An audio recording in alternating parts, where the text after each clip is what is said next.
Marcus Bennett woke at 5:30 on December 24th, the alarm dragging him from a dream he couldn't remember. The bedroom was cold, the radiator in the Dorchester apartment clanking but not producing much heat. He lay still for a moment, staring at the water stain on the ceiling that had been there when he moved in 14 years ago. The landlord kept promising to fix it. Marcus had stopped asking. He sat up, his back protesting. 41 years old, and his body already felt like it belonged to someone older. That's what 14 years of crawling under desks and climbing ladders did. He reached for his phone on the nightstand, a 3-year-old model with a cracked screen he kept meaning to replace, and scrolled through the messages.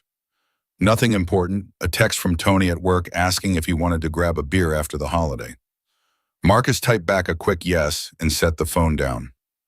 Through the thin wall, he could hear Sophia breathing in the next room. 7 years old and the only reason he got out of bed most mornings. He stood, pulled on his jeans and a flannel shirt, and then moved quietly toward the kitchen. The apartment was small, 2 bedrooms, a kitchen barely wide enough for 2 people to pass, a living room that doubled as a dining room. Rent was $1,600 a month, half his take-home pay. Every month he told himself he should look for something cheaper, but Sophia's school was 3 blocks away, and the neighborhood was safe enough. Those things mattered more than money. He started the coffee maker, an old Mr. Coffee he'd bought at a yard sale, and opened the fridge. Eggs, milk, a package of bacon that was 2 days past the sell-by date, but probably still good.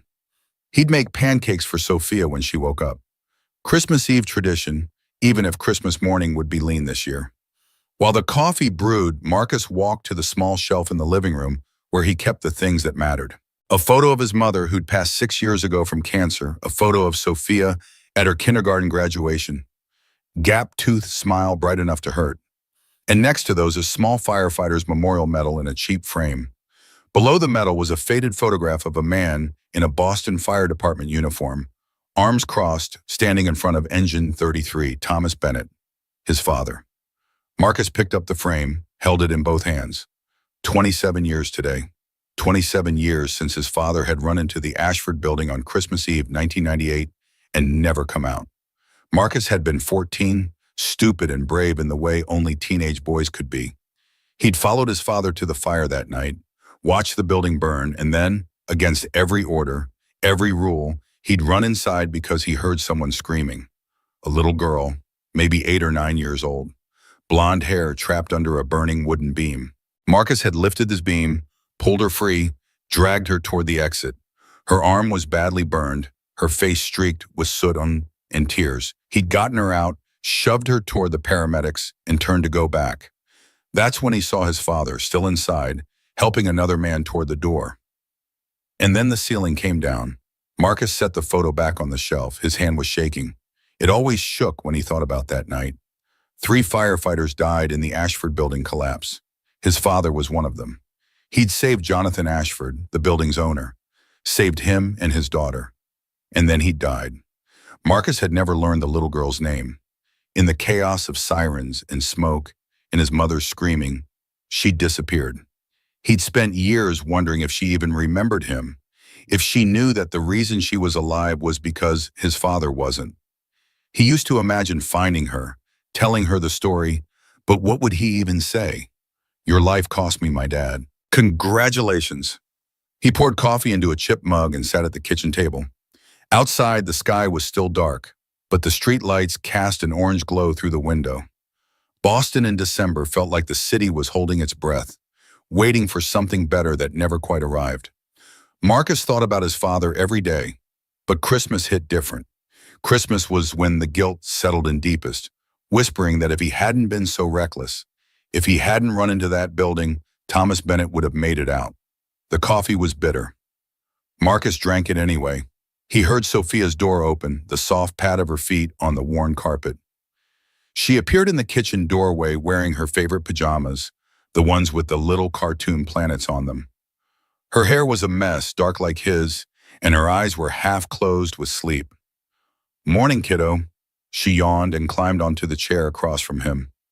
"Morning, Dad." "Pancakes?" Her face lit up. "With the syrup I like?" "The expensive maple syrup from Vermont that costs more than our electric bill?" Yeah, we got it. Sophia grinned. You always say that. Because it's always true. He stood and started pulling ingredients from the cupboard. Flour, sugar, baking powder. The routine was comforting. Sophia watched him, chin resting on her hands. Dad, can I ask you something? Always. Why don't you work as an engineer? You're really good at fixing things. Mr. Luis said you're better than half the guys in his department. Marcus cracked an egg into the bowl, stirring slowly. Luis Ramirez was the senior mechanical engineer at Ashford Technologies, where Marcus worked maintenance. Luis had been trying to get him to apply for an engineering position for 3 years now. Marcus always said no. I don't have the degree, Soph. You need a degree for that kind of work. But you went to college. For 2 years, then I stopped. Wait, you're crying. Because your mother left and I'd tell him to take care of you. Because I couldn't afford both tuition and daycare. Because I was 27 years old and terrified and didn't know how to do anything except show up and work.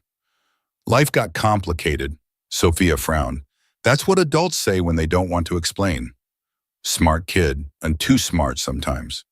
You're right. The truth is, when your mom left, I had to make choices. School or you. I picked you. Do you regret it? Not even a little bit. She smiled, but there was something sad in it, like she understood more than a 7-year-old should.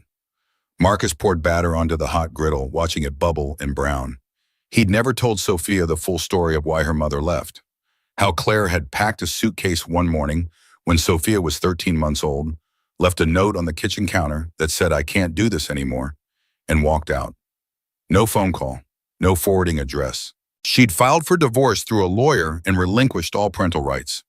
Marcus had been too shocked to fight it. 6 months later, he dropped out of Northeastern University and took the maintenance job at Ashford Technologies because it had health insurance and a steady paycheck. 14 years he'd been there. 14 years of mopping floors, unclogging toilets, fixing HVAC systems, replacing light bulbs. He was good at it, better than good. He could hear a machine and know what was wrong just from the sound. The other maintenance guys joked that he had magic ears. But magic ears didn't pay for Sophia's braces or her school supplies or the STEM program she wanted to join next year. He flipped the pancakes. Sophia was humming now, some song from school. She had his mother's voice, clear and sweet. Marcus's chest tightened. She deserved better than this apartment, better than a father who worked a dead-end job and spent Christmas Eve making pancakes because he couldn't afford much else. He thought about the envelope that had come in the mail 2 days ago. Sophia's school, offering a spot in the advanced STEM program. $2,500, no scholarships available for families in the middle income bracket, too rich for aid, too poor to pay easily. Marcus had $847 in his checking account. Payday wasn't until January 2nd. He plated the pancakes and set them in front of Sophia, who immediately drowned them in syrup. Marcus sat across from her with his own plate and watched her eat. She looked up, caught him staring. What? Nothing. Just thinking you're a pretty great kid. You always say that too. Because it's always true. They ate in comfortable silence. Outside, the city was waking up. Cars honking, someone shouting in Portuguese down the street, the distant wail of a siren. Marcus checked his phone. 6:45. He had to be at work by 7:30. Christmas Eve was a half day for most of the company, but maintenance worked full shifts. Somebody had to keep the lights on. After breakfast, Marcus showered and put on his navy blue uniform with the Ashford Technologies logo stitched on the chest. Sophia was doing homework at the kitchen table. Math problems that looked more complicated than anything Marcus remembered from 2nd grade. Dad, what's 8 times 7? 56. How do you know so fast? I don't know, I just do. She wrote down the answer, then looked up. Are we doing Christmas tonight or tomorrow? Tomorrow morning. I have to work late tonight. Sophia nodded, but her shoulders sagged a little. Marcus felt the guilt twist in his gut. She never complained, never asked for more than he could give, and somehow that made it worse. Hey, he said, kneeling next to her chair. Tomorrow's going to be good. I promise. I know, Dad. He kissed the top of her head. Love you, kiddo. Love you too. The commute to Ashford Technologies took 40 minutes on the Orange Line and then a 10-minute walk. The company headquarters was in a glass tower near the financial district, all sleek lines and modern architecture. Marcus always felt out of place walking through the lobby with its marble floors and expensive art. He swiped his badge at the service entrance and took the freight elevator to the basement, where the maintenance department was housed. Tony was already there, leaning against a workbench and drinking coffee from a styrofoam cup. Tony Morales, 52, built like a bear with a thick Boston accent and a laugh that could fill a room. He'd worked maintenance at Ashford for 23 years and had been Marcus's closest friend since day one. "Merry Christmas, you beautiful bastard." Marcus hung his coat on a hook. "Merry Christmas, Tony. You working late tonight?" "Till 6, maybe 7 if something breaks." "Same. Wife's pissed, but what are you gonna do? Double time on Christmas Eve." Marcus opened his locker and pulled out his tool belt. The maintenance office was small and cluttered, shelves lined with spare parts, a pegboard covered in tools, an ancient coffee maker that sputtered and hissed. There were 5 guys on the maintenance crew, but most of them were off today, just Marcus and Tony holding down the fort. The shift started with the usual rounds. Check the HVAC system on floors 3 through 9, replace the flickering fluorescent lights in the east wing, fix a jam printer on the 7th floor. Marcus moved through the building like a ghost, mostly invisible to the office workers who passed him in the hallways. They never made eye contact, never said thank you when he held the elevator door. He was part of the scenery. Around 11, Luis Ramirez found him in the mechanical room on the 4th floor. Luis was 58, gray-haired with deep lines around his eyes and a reputation for being the best engineer in the building. He was holding a clipboard and frowning. "Marcus, we got a problem with the HVAC in conference room B. Airflow's weak and the temperature sensor's reading wrong." Marcus set down the wrench he'd been using. "You want me to take a look?" "Already did. Can't figure it out. Thought maybe you could." They took the stairs up to the 15th floor, where the executive offices were.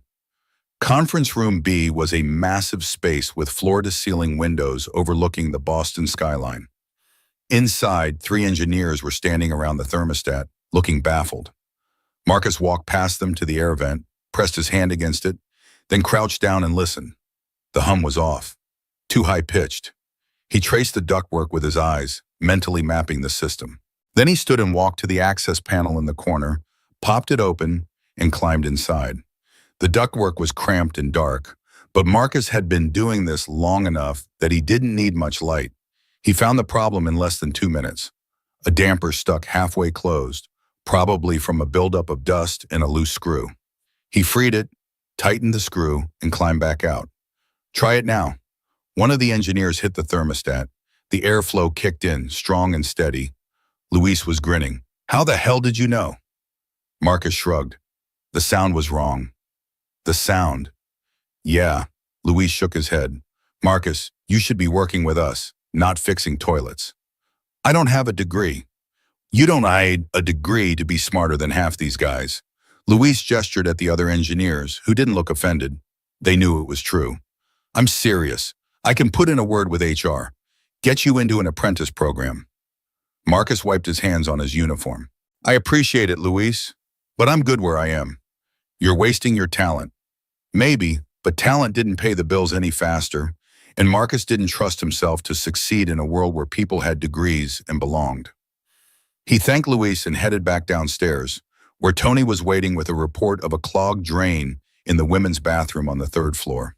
The rest of the shift blurred together.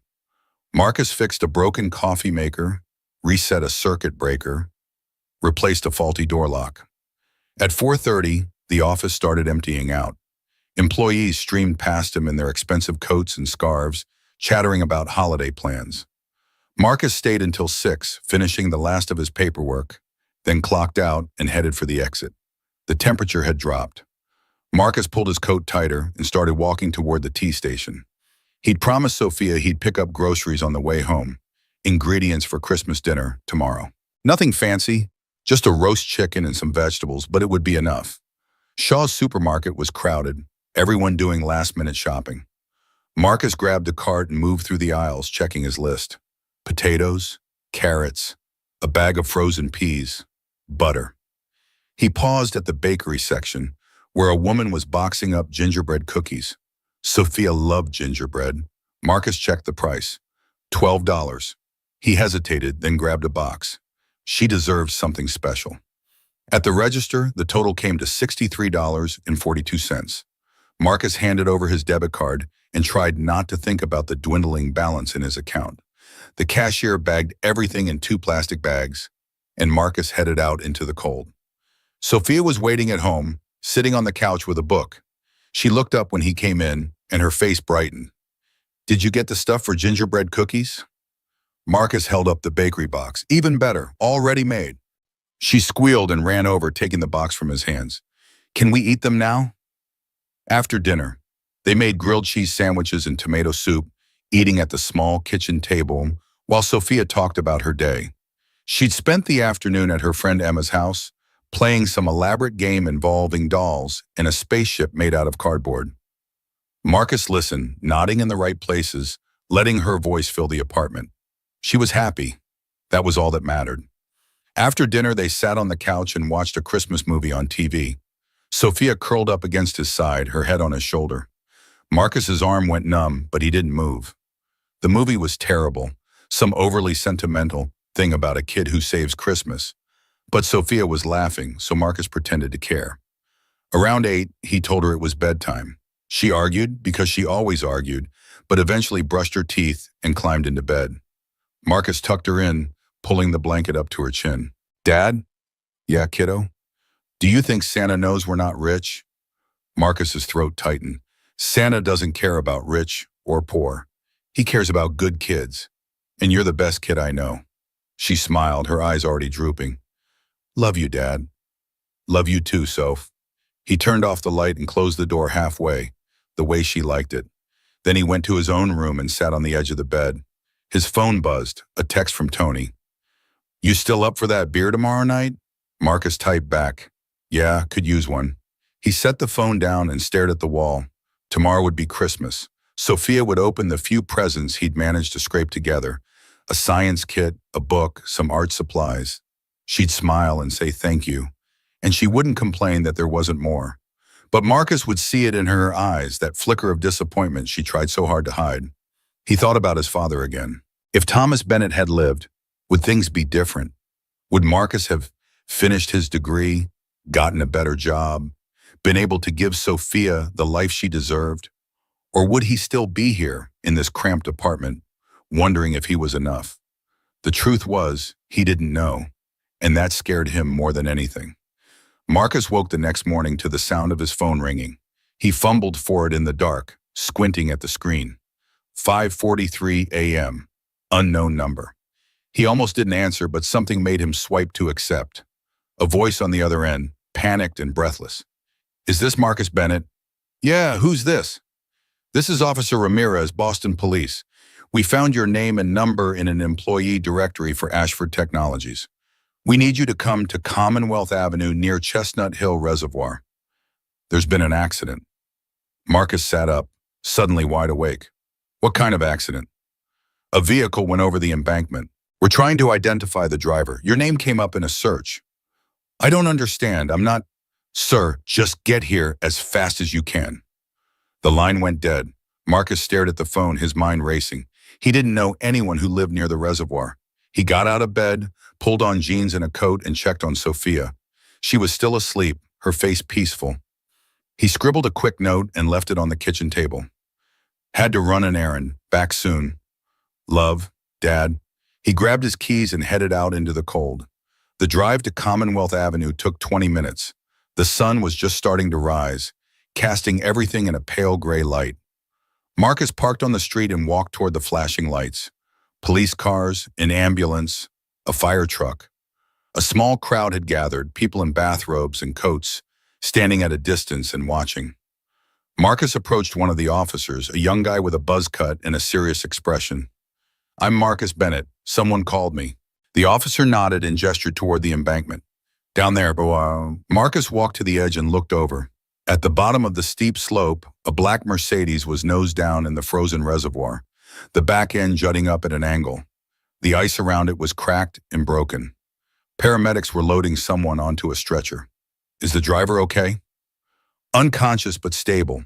We found an employee ID in the car, Ashford Technologies. We're trying to notify next of kin, but in the meantime, we thought maybe someone from the company could help.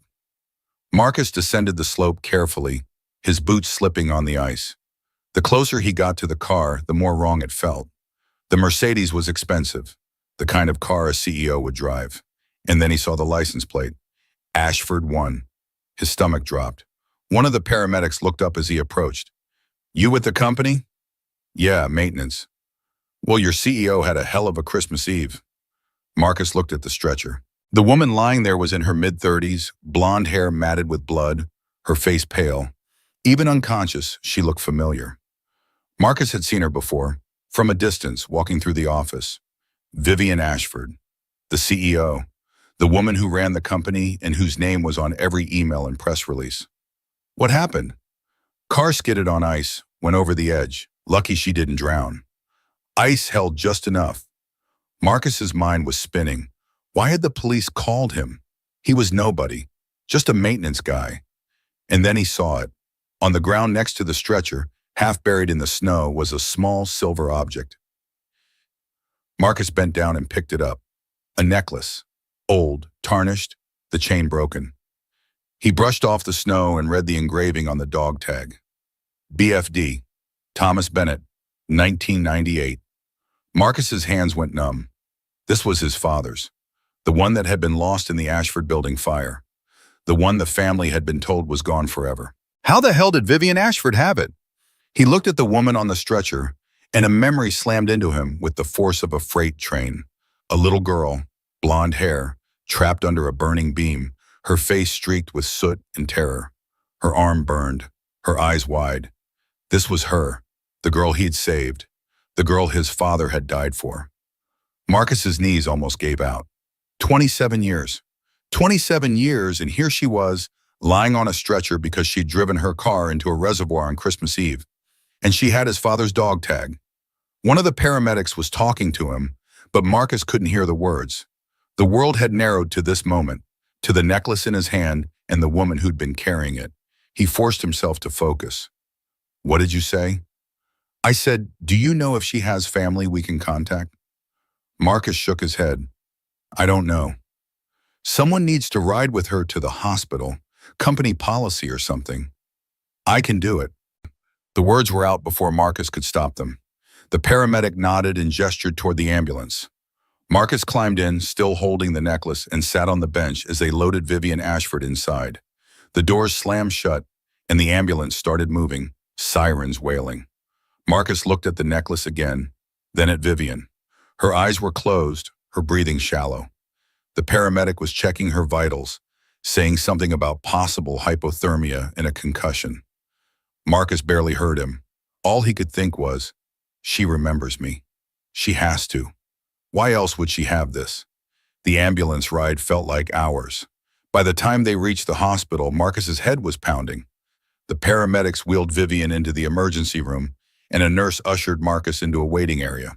He sat in a plastic chair, staring at the necklace, and tried to make sense of what had just happened. A doctor emerged an hour later, clipboard in hand. "Are you family?" "No, I work for her company." "She's stable, mild hypothermia, some bruising, but no major injuries. We're keeping her for observation." "Can I see her?" The doctor hesitated. "She's awake but disoriented. You can go in for a few minutes." Marcus followed him down a hallway to a small room.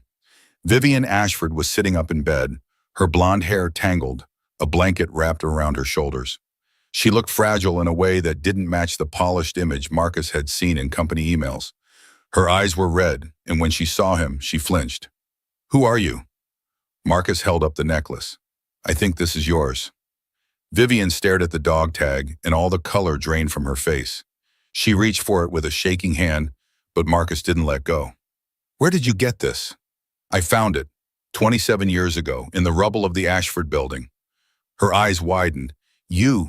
I'm the boy who pulled you out, and my father was the firefighter who didn't make it." The silence between them was deafening. Vivian's hand dropped, and she looked at him like she was seeing a ghost. "I didn't know. I never knew your name." "Marcus Bennett, She repeated it, her voice barely above a whisper. Marcus. He set the necklace on the bedside table. Why do you have this? I told you, I found it. After the fire, I kept it because… She stopped, tears streaming down her face. Because 3 men died for me, and I needed to remember. Marcus felt something crack open inside him. For 27 years, he'd carried the weight of his father's death, convinced that it was his fault for running into that building. But looking at Vivian now, he realized she'd been carrying her own weight, and it was just as heavy. You don't owe me anything. I owe you everything. The door opened and a nurse stepped in. I'm sorry, but she needs to rest. Marcus nodded and turned to leave, but Vivian's voice stopped him. Wait. He looked back. Thank you for saving me. Then and now. Marcus didn't know what to say, so he just walked out. By the time he got home, it was past noon. Sophia was awake, sitting on the couch and watching TV. She looked up when he came in. Where were you? Work thing? Emergency. She frowned. On Christmas? Yeah, kiddo, on Christmas. They spent the rest of the day together, opening presents and eating the roast chicken Marcus had bought. Sophia was happy with her gifts, and Marcus tried to push the morning out of his mind. But every time he closed his eyes, he saw Vivian Ashford's face, pale and shaking, and heard her voice. I owe you everything. The nickname made Marcus's chest tight, but not in the way he expected. Not with joy, with fear.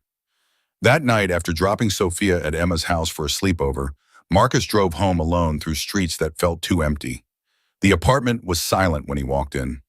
No daughter, no laughter. Just him and the weight of a question he couldn't shake. He called Vivian. Can we talk? Of course, come over. The estate felt different at night, less like a museum and more like a home. Vivian answered the door in jeans and an old MIT sweatshirt, her hair pulled back. No CEO mask, just her. They sat in the kitchen, mugs of tea going cold between them. What's wrong? Marcus stared at his hands. Mechanic's hands, scarred and calloused, not the hands of someone who belonged here. I ran into Jennifer today, Emma's mom. She said I'd gotten an upgrade. Vivian's jaw tightened. She's always been… It's not about her. It's about what everyone's thinking. That I'm using you. That this is about money or status or… Do you think that? No, but I think about how people see us, a CEO and a maintenance guy who got promoted after he saved her life. The optics are… I don't care about optics. You should. Your board cares. Your shareholders care. And what happens when they start questioning your judgment again? When they say you're letting personal feelings affect professional decisions? Vivian set down her mug. Is this about them or about you? The question cut through his defenses. Marcus looked up, met her eyes. It's about me being terrified. That one day you'll wake up and realize you could do better. That I'm just the guy who got lucky because he was in the right place at the right time. Marcus, I'm serious. You've traveled the world. You've built a company. You speak 3 languages and have a degree from MIT. I dropped out of Northeastern and spent 14 years mopping floors. We're from different universes. Vivian stood and walked around the table. She pulled out the chair next to him and sat close enough that their knees touched. You want to know what I see when I look at you? I'm not sure I do. Too bad, I'm telling you anyway. Her voice was firm but gentle. I see the 14-year-old boy who ran into a burning building because someone was screaming. I see the man who stood up to a boardroom full of people who wanted to crucify him. I see the father who works himself to exhaustion so his daughter can have opportunities he never had. That's not luck, Marcus. That's character. Character doesn't pay for MIT. No, but it builds something sadder than money can buy. It builds trust. It builds love. It builds a life worth living. She took his hand. You think I don't have doubts? I'm terrified too. Terrified you'll realize I'm not worth the baggage. That the nightmares and the panic attacks and the trauma are too much. That you'll leave like everyone else. Marcus looked at her. Really looked. He saw the fear in her eyes, the vulnerability she rarely showed. She wasn't the ice queen. She was just someone trying to believe she deserved happiness. I'm not leaving. Then stop assuming I'm settling. I'm not looking down from some pedestal, Marcus. I'm standing right next to you. And I'm choosing you. Every day. On a purpose. The words hit him harder than any argument could. She wasn't tolerating him. She was choosing him. There was a difference. Marcus pulled her close, burying his face in her hair. She smelled like cinnamon and something floral he couldn't name. I don't know how to do this. Neither do I, but maybe we figure it out together. They sat like that for a long time, holding each other in the quiet kitchen. Outside, the city lights flickered. Inside, two people who'd spent their lives believing they didn't deserve good things tried to accept that maybe they did. When Marcus finally pulled back, Vivian wiped her eyes. Stay tonight, just to sleep. I don't want to be alone. Okay. They went upstairs and Marcus lay next to her on top of the covers, both of them fully clothed. No expectations, just presence. Vivian fell asleep first, her breathing evening out. Marcus stared at the ceiling and thought about what she'd said. I'm choosing you, every day, on purpose. Maybe that was enough. Maybe that was everything. That night, after Sophia was asleep, Marcus sat at the kitchen table and thought about his father, about the fire, about the little girl with blonde hair who'd grown up to be a CEO, and about the necklace that had somehow found its way back to him. He didn't know what any of it meant, but he knew one thing. His life had just gotten a lot more complicated. The call came 3 days after Christmas. Marcus was replacing a broken thermostat on the 9th floor when his phone buzzed in his pocket. Unknown number. He almost ignored it, but something made him answer.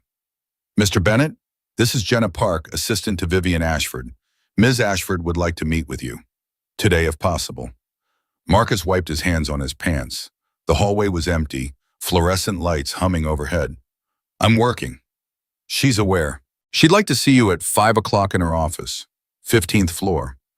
The line went dead before Marcus could respond. He stared at the phone, then shoved it back in his pocket. Tony appeared around the corner, carrying a toolbox. Who was that? Nobody. Tony didn't look convinced, but he let it drop. They spent the rest of the afternoon fixing a malfunctioning elevator on the 6th floor.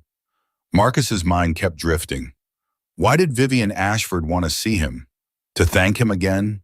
To tell him to keep his mouth shut about the accident? He didn't know, and the uncertainty sat in his stomach like a rock. At 4:45, Marcus took the elevator to the 15th floor. The executive wing was a different world. Plush carpets, modern art on the walls, floor-to-ceiling windows overlooking the city. A receptionist with perfect makeup and a headset looked up as he approached. Marcus Bennett, I have an appointment. She typed something into her computer. Ms. Ashford is expecting you. Last office on the right. Marcus walked down the hallway, his boots squeaking on the polished floor. He passed conference rooms with glass walls and mahogany tables, offices with nameplates that belonged to people who made more in a month than he did in a year. At the end of the hall, a door stood slightly ajar. He knocked. Come in. Vivian Ashford was sitting behind a massive desk, her blonde hair pulled back, wearing a charcoal suit that probably cost more than Marcus's rent. She looked different from the woman in the hospital bed, composed, controlled, every inch the CEO. But when she met his eyes, he saw the same fear he'd seen 3 days ago. Thank you for coming. Marcus stepped inside and closed the door. The office was enormous, with a sitting area, a bookshelf lined with industry awards, and a view of the harbor that made his chest tighten. He didn't belong here. Every instinct told him to turn around and leave. You wanted to see me. Sit, please. He lowered himself into one of the chairs across from her desk. Vivian folded her hands on the surface, and Marcus noticed her right wrist, a long scar, faded but unmistakable. A burn scar from the fire. I wanted to apologize. For the other day, I wasn't in a good place. You were in an accident. Yes, but that's not what I meant. She paused, choosing her words carefully. I've spent 27 years trying to find the boy who saved me. I hired investigators. I searched records. And then you just appeared, and I didn't know what to say. Marcus shifted in his seat. You don't owe me an explanation. I think I do. You deserve to know why I had your father's dog tag. She opened a drawer and pulled out a small shoebox. Inside were newspaper clippings, photographs, and the necklace. She spread them on the desk like evidence. After the fire, they cleared the building. It took months. I was 9 years old, and I went back to the site with my father. I don't know why. Maybe I needed to see it, and I found this. She touched the dog tag. I asked my father what it meant. He told me it belonged to one of the firefighters who died, Thomas Bennett. Marcus's throat tightened. So you kept it. As a reminder that I'm alive because 3 men aren't. The words hung in the air between them. Marcus looked at the clippings, at the faded photographs of the Ashford building engulfed in flames. He saw his own face in one of them, a blurry 14-year-old being pulled back by a police officer, fighting to go inside. I don't blame you. You should. My father made a choice. He ran into that building because it was his job, because he believed in saving people. That's on him, not you. Vivian's eyes filled with tears, but she didn't let them fall. I've spent my entire life trying to earn the right to be here, to justify their sacrifice, and I still don't know if I've done enough. Marcus understood that feeling. He'd spent his entire life trying to prove he wasn't a failure, that dropping out of college and working maintenance didn't make him worthless. And here was Vivian Ashford, CEO of a $500 million company, saying the same thing. You can't earn it. You just have to live. She nodded slowly, then leaned back in her chair. I asked you here for another reason. I want to offer you a position. Junior mechanical engineer. Starting salary $78,000. Marcus's heart stopped. What? Luis Ramirez has been recommending you for years. I finally looked at your file. You have 2 years of engineering coursework from Northeastern. Your maintenance reports show problem-solving skills that most of my engineers don't have. You're wasted in your current role. I don't have a degree. Then we'll put you through an apprentice program, 6 months probationary. If you perform, we make it permanent. Marcus's mind was spinning. $78,000. Nearly double what he made now. He could pay for Sophia's STEM program. He could move to a better apartment. He could stop living paycheck to paycheck. But something about this felt wrong. Is this because of the accident? No, it's because you're good at your cue and you deserve a chance. People are going to think you're doing me a favor. Let them think what they want. Marcus stood, pacing to the window. The city stretched out below, lights flickering on as the sun set. He thought about his father, about the choices that had brought him here. And he thought about Sophia, who deserved a father who wasn't afraid to take a risk. I'll do it. Vivian smiled, the first genuine smile he'd seen from her. Good. Start after New Year's. Marcus left the office in a daze. On the elevator ride down, he checked his phone. A text from Sophia. Are you bringing pizza home? He typed back, better, I'm bringing good news. The first week of January came fast. Marcus reported to the engineering department on the 8th floor, where Luis Ramirez met him with a grin and a handshake. Welcome to the team, Marcus. The department was open plan, with desks arranged in clusters and whiteboards covered in diagrams. Marcus was assigned a cubicle near the back, next to a junior engineer named Kevin, who looked fresh out of college. Kevin was friendly, but clearly skeptical. So you're the maintenance guy? Yeah. No offense, but most people don't jump from maintenance to engineering. Most people aren't me.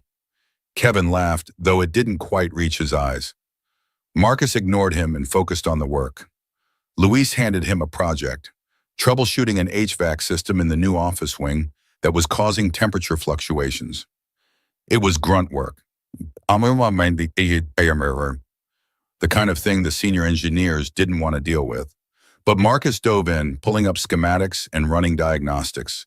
3 days later, he found the problem.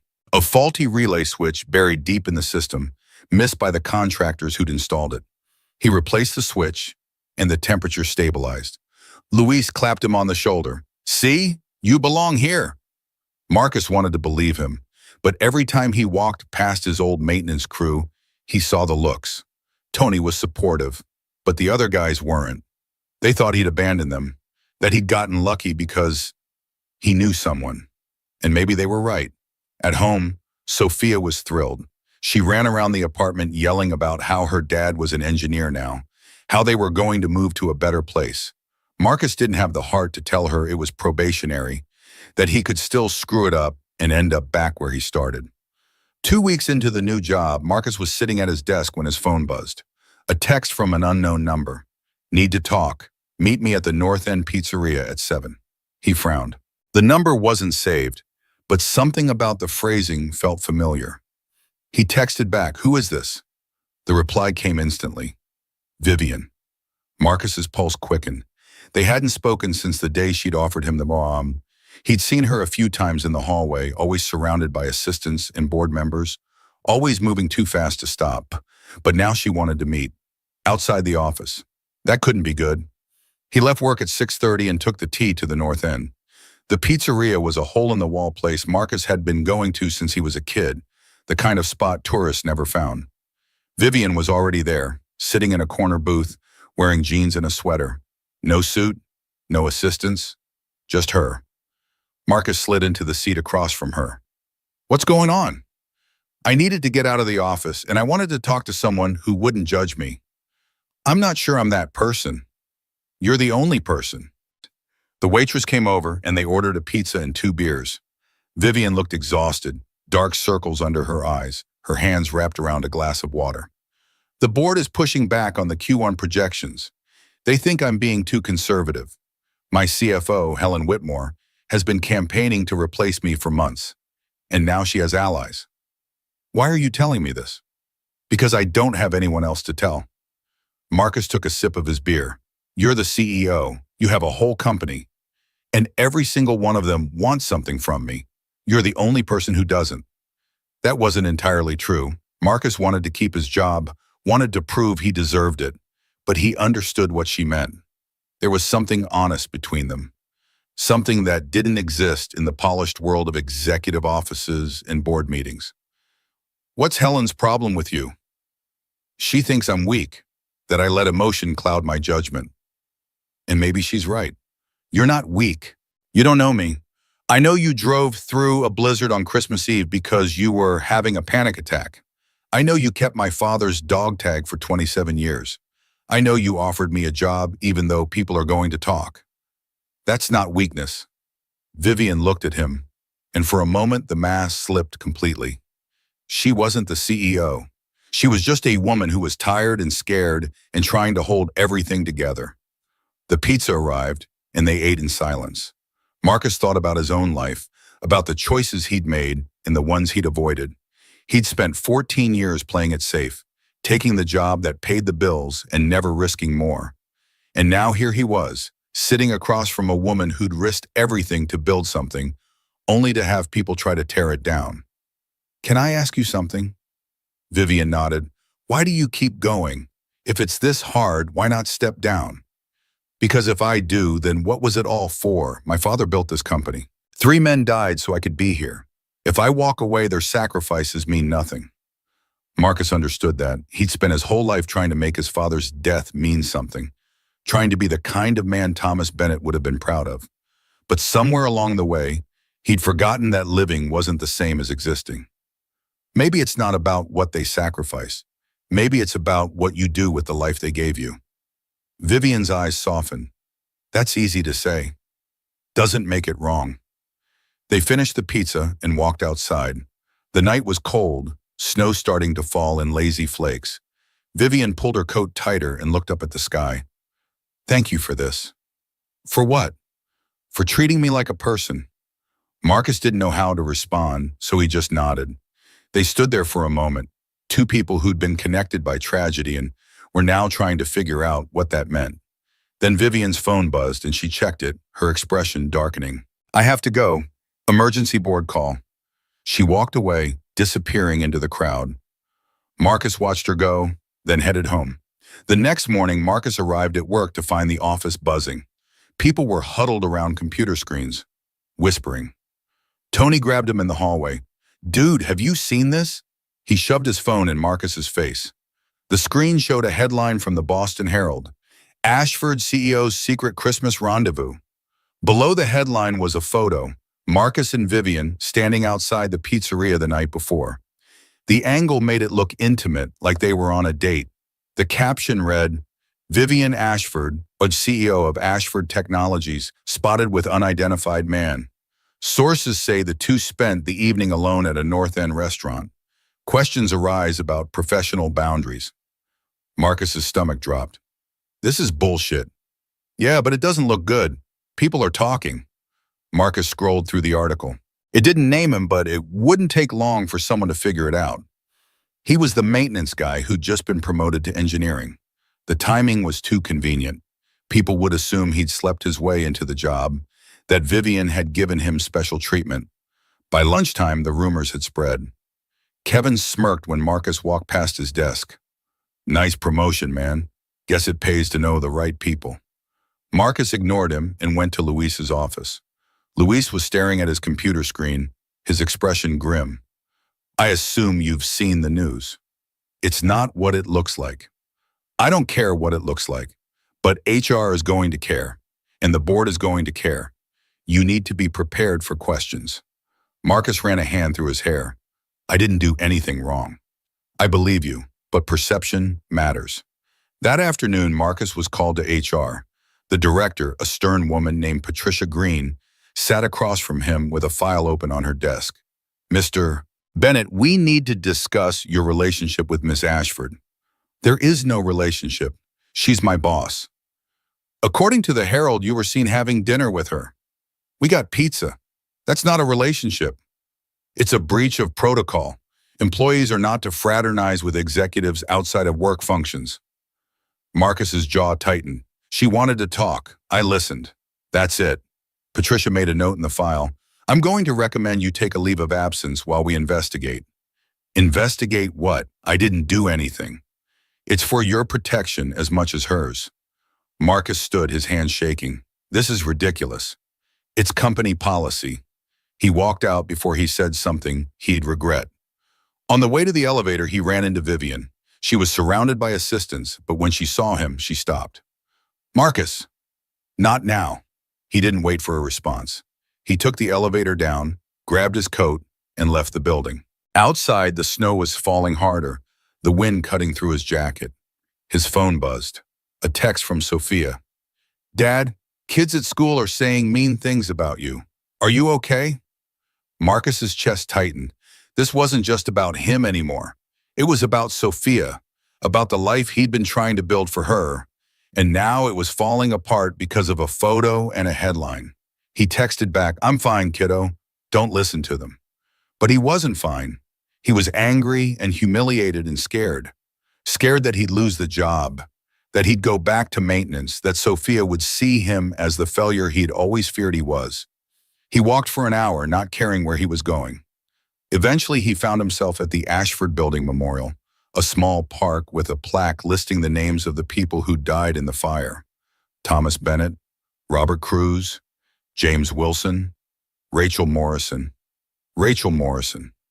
Marcus had never noticed that name before. He pulled out his phone and Googled it. The results were sparse, a brief mention in an old Herald article about the fire. Rachel Morrison, 22, intern at Ashford Corporation. She'd been working late on Christmas Eve. She'd helped evacuate people, including Jonathan Ashford and his daughter, and then she died when the ceiling collapsed. Marcus stared at the name. 4 people dead. 4 lives ended so others could continue. And one of those others was Helen Whitmore. He pulled up the company directory on his phone and searched for Helen. Helen Whitmore, Chief Financial Officer, age 45. Before Ashford, she'd worked at 2 Fortune 500 companies, always climbing, always pushing. And according to LinkedIn, her maiden name was Morrison. Marcus's blood ran cold. Helen's sister had died in the fire. That's why she wanted Vivian gone. It wasn't about business. It was personal. He needed to tell someone. But who? Vivian was under scrutiny. Luis couldn't do anything. And Marcus had no proof, just a hunch and a name on a memorial plaque. He walked back to the office, but instead of going inside, he sat on a bench across the street and watched. At 6:30, Helen Whitmore emerged, carrying a briefcase and talking on her phone. She looked confident, almost smug. Marcus felt the anger rising in his chest. His phone buzzed. A text from Vivian. Can we talk? He hesitated, then typed back. Not a good idea.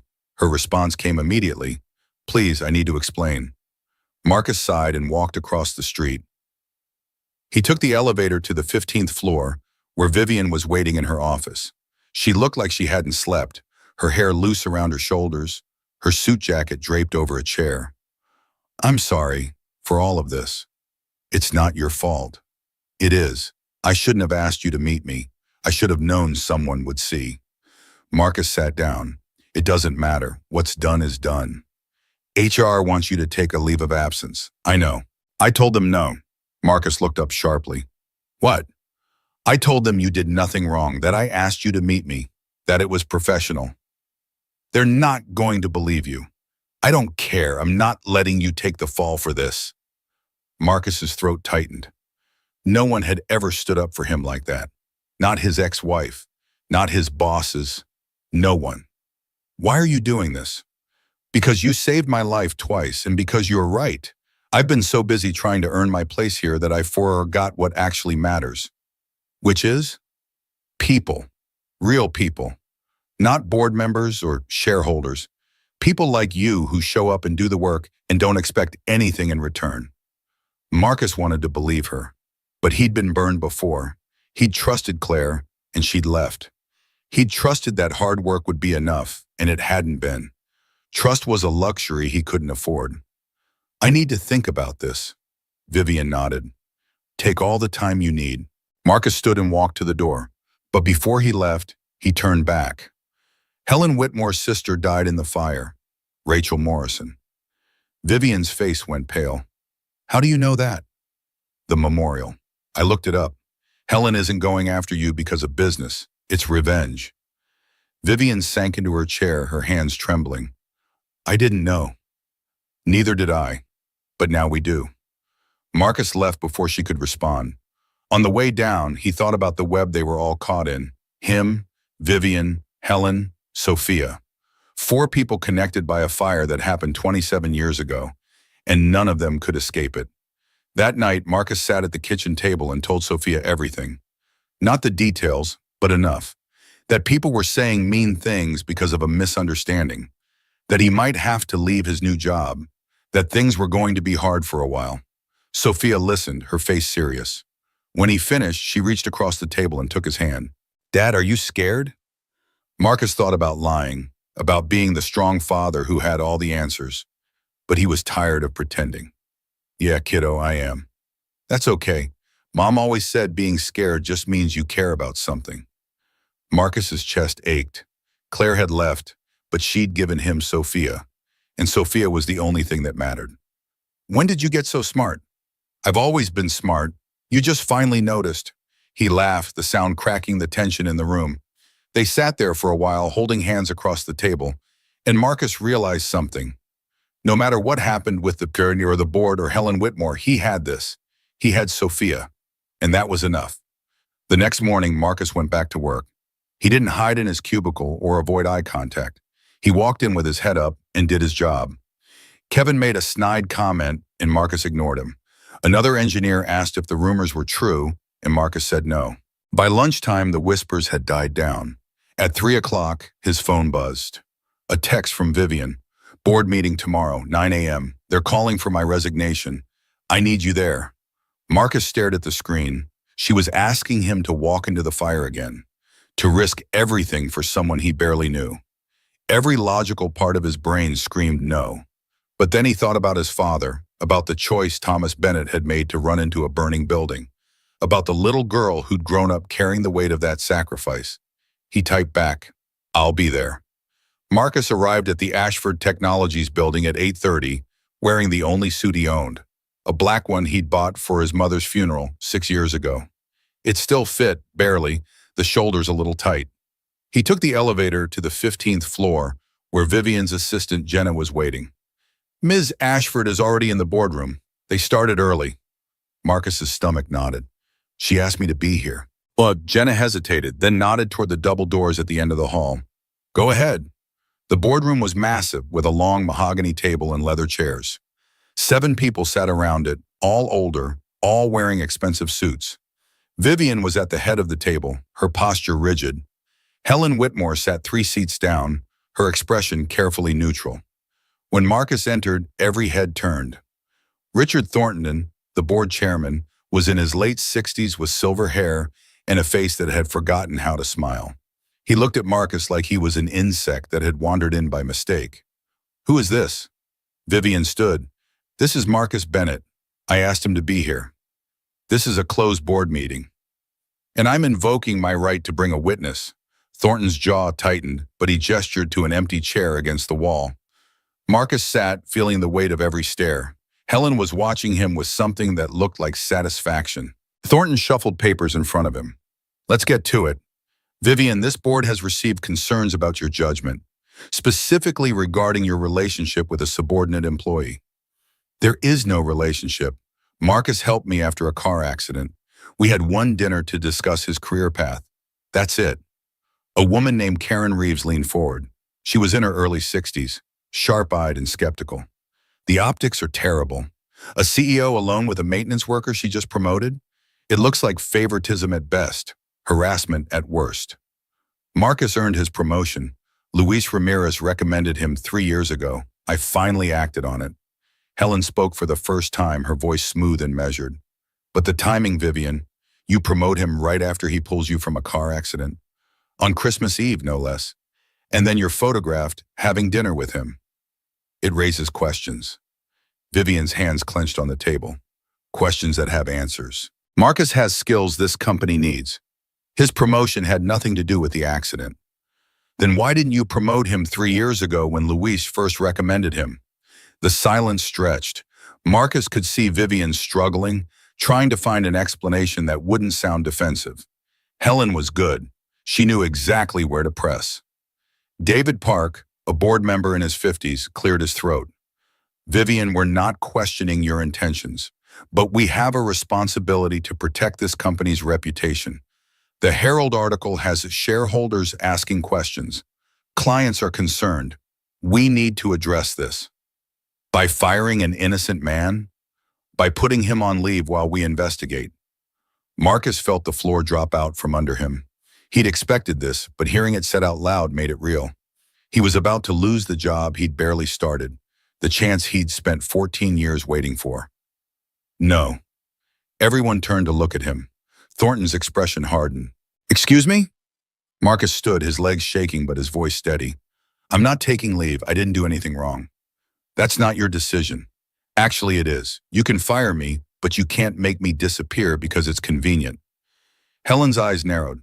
"Mr. Bennett, no one is trying to make you disappear. We're trying to protect both you and Ms. Ashford from further scrutiny. By assuming we're guilty. By following protocol." Marcus stepped closer to the table. He could feel his heart hammering, but he forced himself to keep talking. "I've worked at this company for 14 years. I show up every day, I do my job, and I don't ask for anything I haven't earned. And now you want to throw me out because someone took a picture and wrote a story." Thornton's voice was ice. "Sit down, Mr. Bennett. No, you need to hear this. Ms. Ashford saved my life once. Not literally, but she gave me a chance when no one else would. She saw something in me that I'd stopped seeing in myself, and if that makes her a bad CEO, then you're judging the wrong person." Karen Reeves exchanged a glance with David Park. Helen's expression remained unreadable. Thornton looked like he wanted to have Marcus removed by security. "Are you finished?" "Not quite. I know about Rachel Morrison." The room went silent. Helen's face drained of color. Vivian looked at Marcus sharply, confusion and something like fear in her eyes. "Who?" Marcus pulled out his phone and held it up, showing the memorial website he'd found. "Rachel Morrison, 22 years old, intern at Ashford Corporation, died in the 1998 fire helping evacuate people, including Jonathan Ashford and his daughter. She was Helen Whitmore's sister." Helen stood abruptly. "That has nothing to do with this." "It has everything to do with this. You're not going after Ms. Ashford because of business decisions or optics. You're going after her because your sister died saving her life, and you blame her for it." The silence that followed was suffocating. Thornton looked at Helen, his expression shifting from irritation to shock. Karen Reeves picked up her phone and started typing. David Park leaned back in his chair, processing. Helen's composure cracked. "You have no idea what you're talking about." "Then tell them I'm wrong. Rachel died because Jonathan Ashford insisted on working late on Christmas Eve, because he brought his daughter to the office when she should have been home, Because the Ashfords always put their ambitions above everyone else's safety. Vivian's voice was barely a whisper. I didn't know. Of course you didn't. You were 9 years old, living in a mansion while my family planned a funeral we couldn't afford. And then your father took the insurance money and built an empire. We got $5,000 and a condolence letter. Thornton held up a hand. Helen, if this is true, why didn't you disclose it when you were hired? Because it was 27 years ago. Because I buried it. Because I thought I could separate personal from professional. Her voice cracked. But I can't. Every time I see her, I see Rachel. And I can't forgive that. Karen Reeves looked at Vivian. Did you know about this? Not until yesterday. Marcus found the memorial. Why didn't you bring it to the board immediately? Because I wanted to understand it first. And because, Vivian's voice caught. Because Helen is right. 4 people died that night so I could live. And I don't know how to make that okay. The words hung in the air, raw and honest. Marcus saw something shift in the room. Karen Reeves looked uncomfortable. David Park was frowning. Even Thornton's icy demeanor thawed slightly. Helen sank back into her chair, her face in her hands. I didn't want this. I didn't want to be this person. Vivian stood and walked around the table until she was standing next to Helen. Your sister was a hero. She saved my life and my father's life. And I owe her a debt I can never repay. You owe her nothing. She made a choice. So did my father. So did Marcus's father. So did 2 other firefighters. And we're all still here trying to figure out how to live with it. Helen looked up, tears streaming down her face. I've hated you for so long, and it didn't change anything. Rachel is still gone. Vivian knelt next to her chair, and the room watched in stunned silence as the CEO took her CFO's hand. I'm sorry for everything, for not knowing, for not honoring her memory, for not seeing your pain. Marcus felt his chest tighten. This was what grief looked like when it finally found its voice. Not anger or blame, but exhaustion. The kind of exhaustion that came from carrying something too heavy for too long. Thornton cleared his throat. I think we need to adjourn and reconvene when everyone has had time to process this. Karen Reeves nodded. Agreed. Vivian, take the rest of the day. Helen, you should too. The board members filed out, leaving Marcus, Vivian, and Helen in the room. Helen wiped her eyes and looked at Marcus. How did you figure it out? I didn't. I just saw the name on the memorial and put it together. And you thought telling everyone in a board meeting was the best approach? I thought honesty was better than watching you destroy both of you. Helen laughed, a broken sound. You're either very brave or very stupid. Probably both. Vivian helped Helen stand. Let me get you some water. I don't need water. I need to figure out what happens next. What do you want to happen? Helen looked at her, really looked at her, for what felt like the first time. I want to stop hating you, but I don't know how. Maybe we start by remembering Rachel together, by making sure her sacrifice meant something. Helen nodded slowly. Maybe. She left the room and Vivian collapsed into a chair. Marcus sat across from her, the adrenaline draining from his body. That was insane. That was necessary. Did I just get us both fired? I don't know, but thank you for being there. Marcus leaned forward. You stood up for me in front of the board. I figured I owed you the same. We're even then, you found? Not even close. 3 days later, Marcus was at his desk when Jenna appeared with an envelope. This is from the board. His hand shook as he opened it. Inside was a single sheet of paper. Mr. Bennett, after reviewing the circumstances surrounding your promotion and recent events, the board has determined that no disciplinary action is warranted. Your probationary status will continue as planned. Signed, Richard Thornton. Marcus exhaled. He'd kept his job. Barely. Luis stopped by his cubicle an hour later. I heard what happened in the board meeting. That took guts. Or stupidity. Sometimes they're the same thing. Luis pulled up a chair. You're good at this work, Marcus. Better than most. Don't let fear hold you back. I'm not afraid of the work. Then what are you afraid of? Marcus didn't answer. He was afraid of failing Sophia, afraid of proving his ex-wife right, that he wasn't enough, afraid of wanting something more and losing it. That night, Sophia asked him about the rumors at school. Kids had been calling him names, saying he'd slept with the boss. Marcus sat her down and explained as best he could, that sometimes people told stories that weren't true, that sometimes being brave meant standing up even when everyone was watching. Did you stand up, Dad? I tried. Then that's all that matters. He hugged her, and she didn't pull away. 7 years old and already wiser than he'd ever be. February came cold and gray. Marcus threw himself into work, fixing systems and solving problems. The whispers in the office faded, replaced by a grudging respect. He'd gone toe-to-toe with the board and survived. That counted for something. Vivian sent him a text in mid-February. "Thank you for everything." He typed back, "You would have done the same." Her response came immediately. "I hope so." They didn't have dinner again. They barely spoke. But sometimes Marcus would see her in the hallway, and she'd nod and he'd nod back. It was enough. On the last Friday of February, Marcus picked Sophia up from school and drove to Ashford Estate. Vivian had invited them for dinner. A proper dinner, with Sophia included. Marcus had almost said no, but Sophia had begged, and he couldn't deny her. The estate looked different in daylight, less intimidating, more lived in. Vivian answered the door herself, no assistant, wearing jeans and a sweater.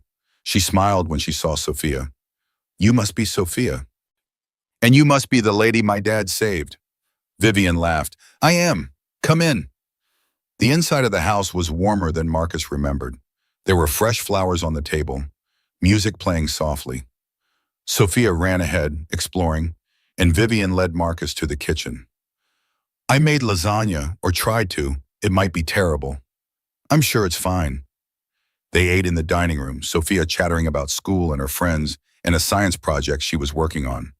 Vivian listened with genuine interest, asking questions, laughing at Sophia's jokes.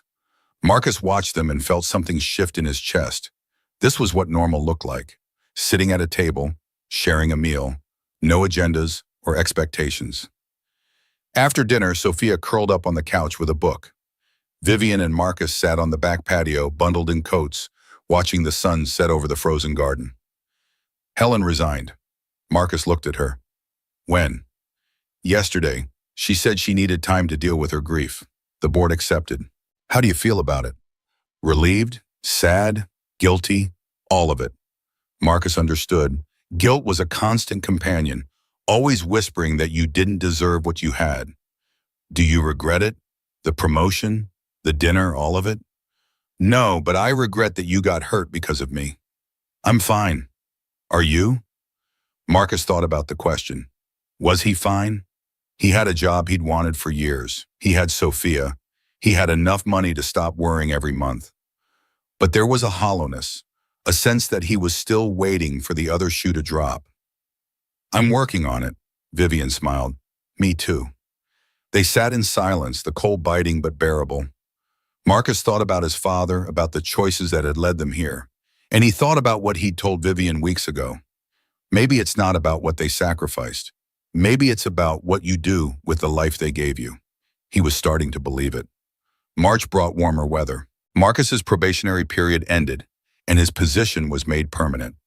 Louise threw him a small celebration in the break room, and even Kevin shook his hand. Sophia got accepted into the STEM program, and Marcus paid the tuition without flinching. For the first time in years, he felt like he was moving forward instead of just surviving.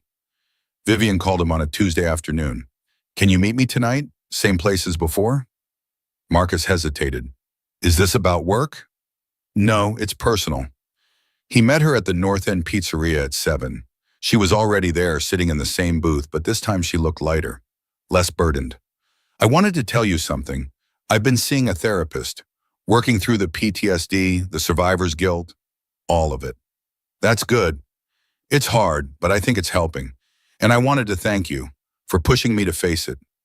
"I didn't push you. You did, by being honest, by not letting me hide." Marcus took a sip of his beer. "You would have gotten there eventually." "Maybe, but maybe not." She leaned forward, her eyes serious. "I also wanted to ask you something. Do you think we could be friends?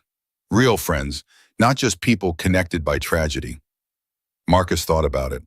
They'd been through something most people couldn't understand. They'd saved each other, in different ways. And he liked her honesty, her determination, the way she didn't pretend to have all the answers. "Yeah, I think we could." They talked for hours about everything and nothing. Sophia's science project, Vivian's plans for the company, the Red Sox and their chances this season. When they finally left, it was past 10, and Marcus felt something he hadn't felt in years: hope. Over the next few months, they fell into a rhythm. Dinner once a week, sometimes with Sophia, sometimes without.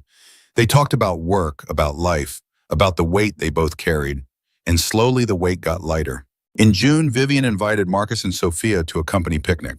Sophia played with the other kids while Marcus and Vivian stood under a tree watching. "She's a great kid."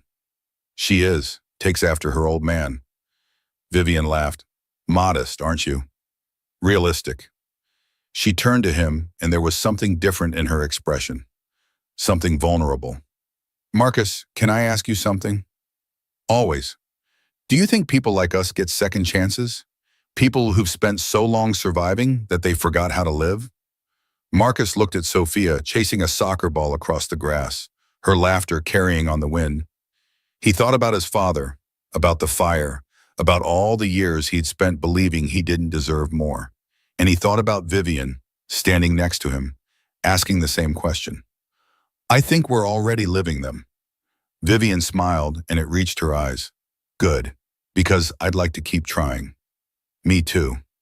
Marcus didn't respond immediately. He was watching Sophia chase the soccer ball across the grass, her laughter carrying on the wind.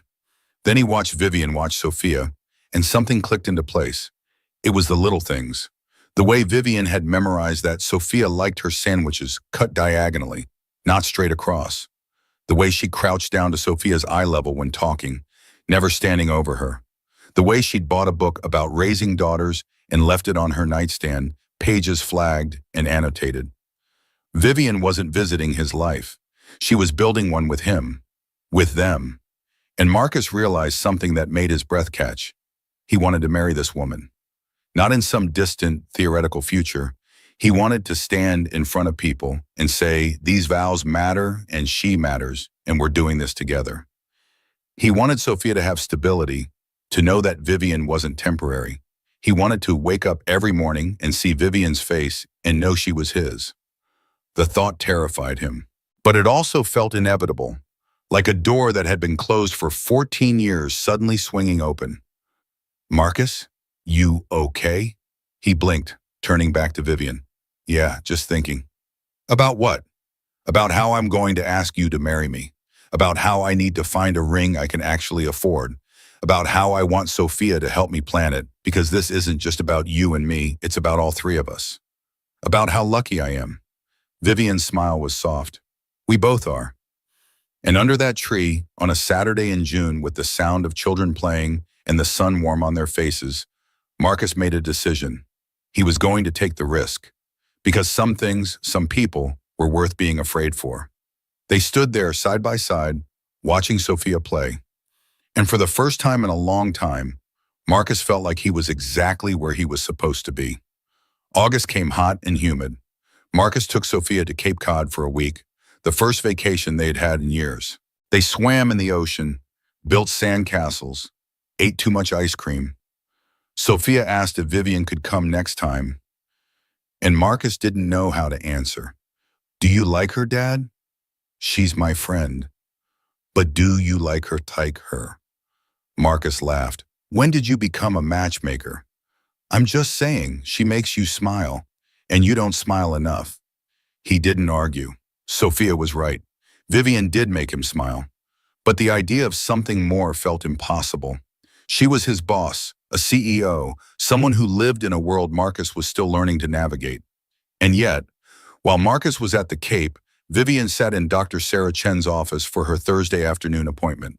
6 months of therapy had been grueling, unpacking 27 years of survivor's guilt, learning to sit with discomfort, practicing breathing exercises when the panic came. Today felt different. "Tell me about Marcus," Dr. Chen said, pen poised over her notepad.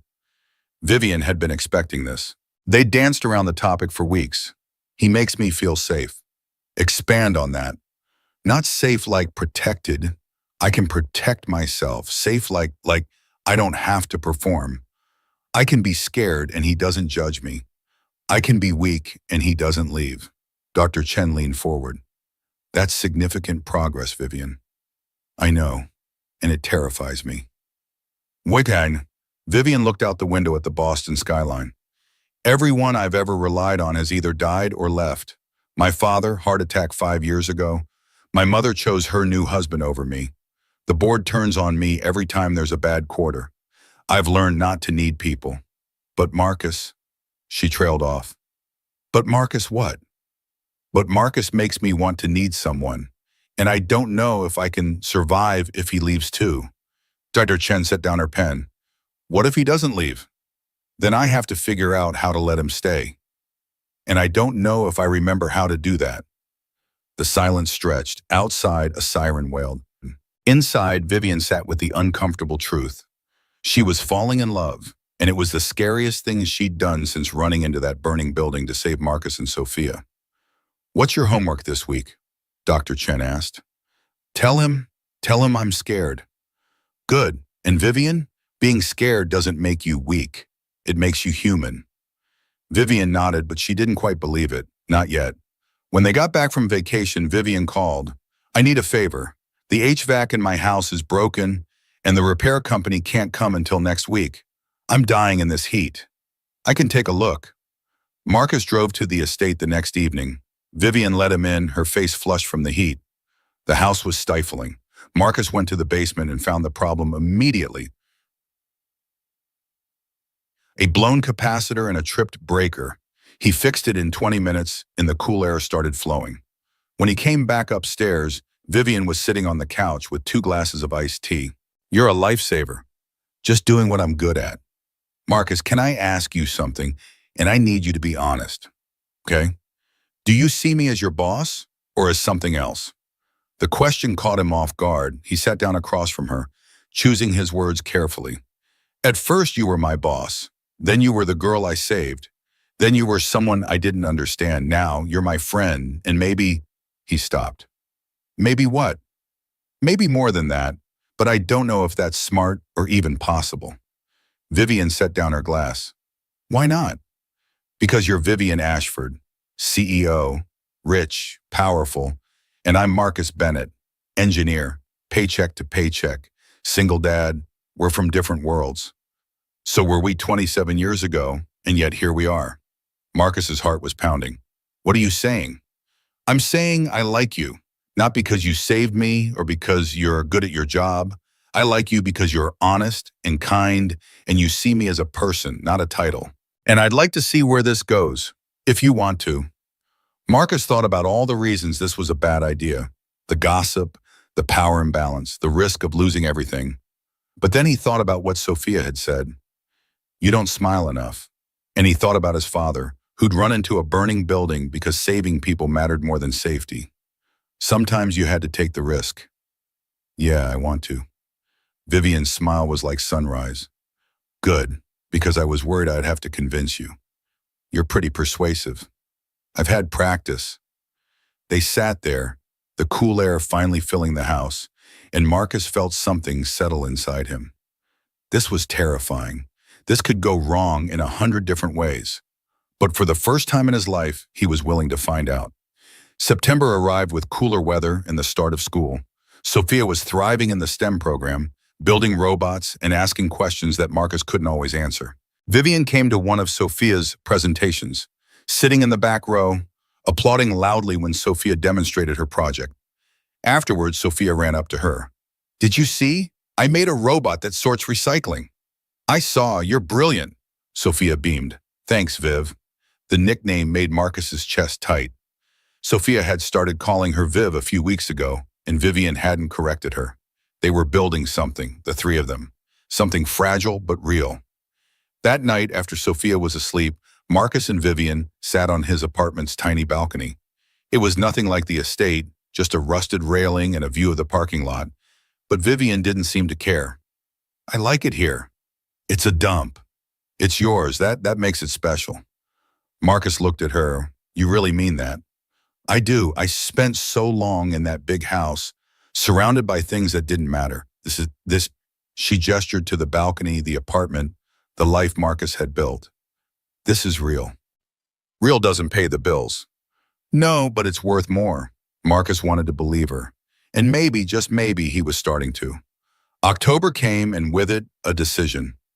Marcus had been thinking about proposing since August, but every time he tried, fear held him back. What if she said no? What if she realized she'd made a mistake? What if he wasn't enough? But then he thought about his father. Thomas Bennett hadn't hesitated when the alarm sounded. He'd run toward the fire because that's what love looked like. It looked like risk. Marcus bought a ring. Nothing extravagant, he couldn't afford that, but something simple and honest. And on the anniversary of the accident, December 24th, he drove Vivian to Commonwealth Avenue. Why are we here? Because this is where everything changed. They stood on the spot where Marcus had pulled her from the car. The reservoir was frozen, the night clear and cold. Vivian looked at him, confused. Marcus, he knelt in the snow. 27 years ago, I saved a little girl from a fire. And a few months ago, you saved me from a life I didn't know I was drowning in. You gave me a chance when no one else would. You saw something in me I couldn't see. And I don't want to spend another day without you. He pulled out the ring, his hands shaking. Vivian Ashford, will you marry me? Vivian's eyes filled with tears. She looked at him, at the ring, at the spot where their lives had collided. And then she smiled. Yes. Marcus slid the ring onto her finger, his hand shaking so badly he almost dropped it. Then he stood, and Vivian threw her arms around him, nearly knocking them both into the snow. She was crying and laughing at the same time, her face pressed against his shoulder. Yes, God, yes. Marcus held her tight, and for the first time in his life, he felt pure, uncomplicated joy. No fear underneath, no voice whispering that he didn't deserve this. Just happiness. When Vivian pulled back, she was still crying. She looked at the ring like she couldn't quite believe it was real. It's not fancy. I couldn't afford. Marcus Bennett, if you apologize for this ring, I will hit you. He laughed, the sound cracking with emotion. It's perfect. You're perfect. I'm really not. Vivian grabbed his face with both hands, forcing him to look at her. Listen to me. Do you understand what you have given me? You gave me my life back. Twice. Once when we were kids, and again now. You showed me I could be more than the girl who survived. I could be someone who actually lives. Marcus's throat tightened. You did the same for me. Then we're even. Not even close. He kissed her again, tasting salt and snow and promise. But we have the rest of our lives to figure it out. Vivian laughed through her tears. Is that a threat or a promise? Both. She pulled him close again, and they stood there in the snow, on the spot where his father had died and where their lives had collided, where tragedy had become something else, something hopeful. I love you, Vivian whispered. I love you too. It was the first time they'd said it. The words felt enormous and fragile, like something precious that could shatter if handled wrong. But they didn't shatter. They settled in, solid and real.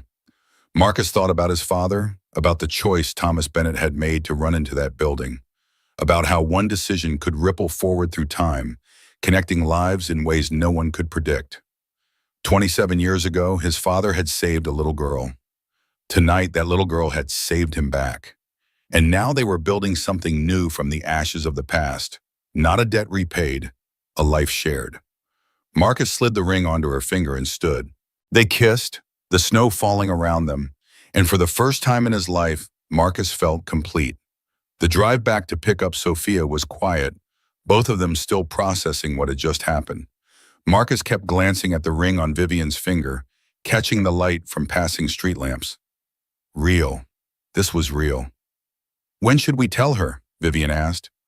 Now, tonight. She deserves to know first. When they arrived at Emma's house, Sophia took one look at their faces and grinned. You asked her, didn't you? Sophia squealed when they told her. I knew it. I knew you liked each other. Vivian laughed. You're too smart for your own good. Can I call you Mom? The question stopped them both. Vivian knelt in front of Sophia, her expression serious. Do you want to? Yeah, if that's okay. Vivian pulled her into a hug, tears streaming down her face. It's more than okay. Marcus watched them, his two favorite people in the world, and felt the weight he'd carried for so long finally lift. His father's death had brought him here. The fire had connected them, and now they were building something new from the ashes. They married in April, a small ceremony with just family and close friends. Luis was there, grinning. Tony cried. Sophia stood next to Vivian, holding flowers, beaming with pride.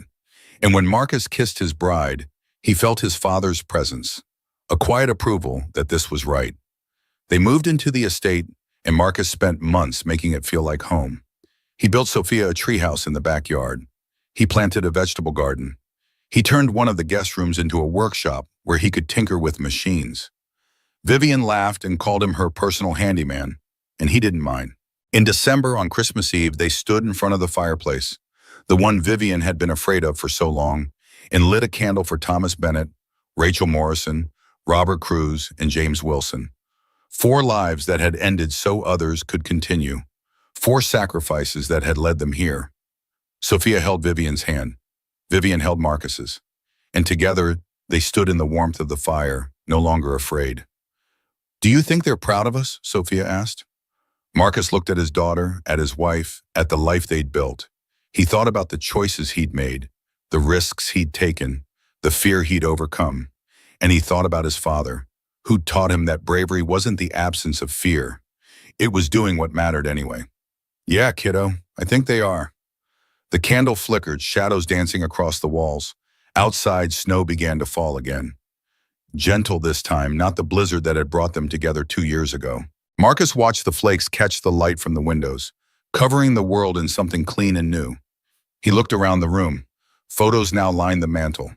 Their wedding, Sophia's 10th birthday, a summer day at the Cape. Sophia's artwork hung on the walls, bright splashes of color against the formal wallpaper Vivian had finally agreed to replace. The house that had been a museum was now a home. The fireplace no longer frightened Vivian. The weight no longer crushed him. And Sophia had a home where both parents stayed. Marcus pulled his wife and daughter close. Vivian's head rested on his shoulder, Sophia tucked between them, the 3 of them watching the flame together. "You know what I was thinking?" Vivian's voice was soft. "What?" "That maybe this is what it was always supposed to mean. Not that we had to earn the right to be here, but that we were given a chance to build something good from something terrible." Marcus thought about his father, running into that building 29 years ago, about the choice that had cost Thomas Bennett his life but had somehow, impossibly, led to this moment. 3 people who might never have found each other, now bound together in ways that transcended tragedy. "Dad would have liked you," he said quietly. Vivian smiled against his shoulder. "I wish I could have known him." "You do know him. Every time you see me fix something that's broken, every time you watch me with Sophia, he's there." Sophia looked up at them, her young face serious. "Grandpa Thomas is proud of us. I know he is. And Rachel, and the other firefighters. Because we're happy. And that's what they wanted, right? For people to be happy." Out of the mouths of 10-year-olds. Together they watched the flame burn steady and bright, no longer a symbol of what they'd lost, but of what they'd built. A light in the darkness. A promise kept. The candle would burn until morning, Marcus decided. A vigil for the dead, but also a celebration of the living. Of second chances and hard-won peace. Of love that grew in the spaces between grief. Outside, the snow continued to fall, covering old scars with something new. And inside, 3 people who'd found each other in the ruins of the past stood together in the warmth of the fire, finally, completely home. Marcus tightened his arms around his family. Tomorrow would bring its own challenges, work deadlines, school projects, the daily chaos of life. But tonight, on this Christmas Eve, with snow falling soft and silent and a candle burning for those who'd made this moment possible, there was only peace. "Merry Christmas," Vivian whispered. "Merry Christmas," Marcus replied. And Sophia, already half asleep against her mother's side, murmured, "Best Christmas ever." She was right.